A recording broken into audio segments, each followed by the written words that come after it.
ยุค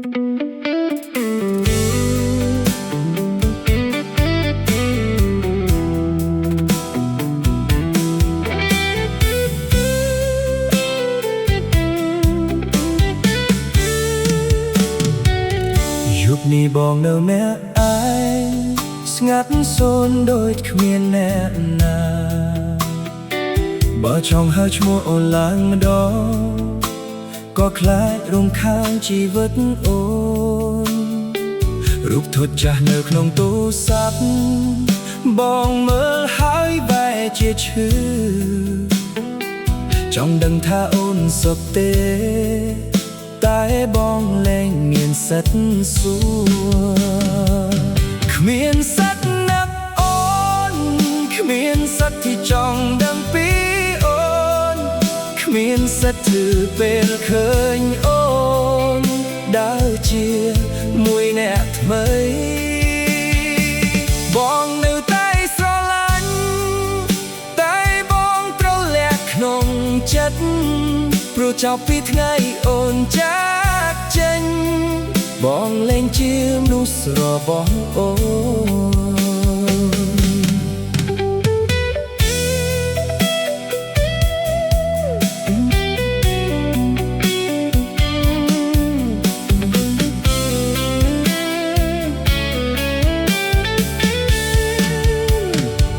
កន្លែងចាស់ចាស់ដែលយើងធ្លាប់ទៅ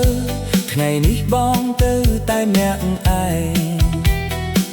សំឡេងអូននៅតែដូចជាឡន់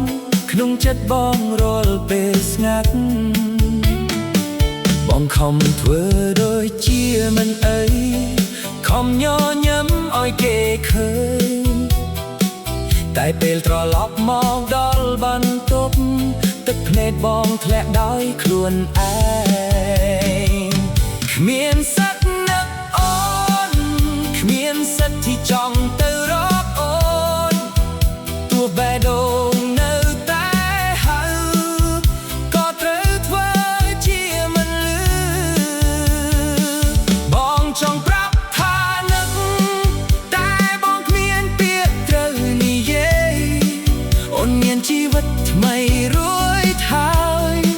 បងគួរតែដើរចេញពីអូន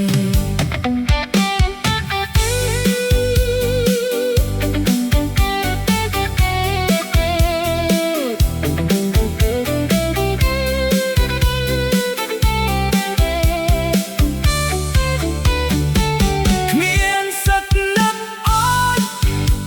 តែបេះដូងនៅតែនឹក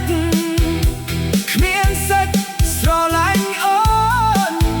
តែចិត្តនៅតែមិនភ្លេចបើថ្ងៃណាអូននឹកបងសូមកុំត្រឡប់មកក៏បានទុកឲ្យបងជឿអ្នកឯងហើយរៀនរស់ដោយគ្មានអូន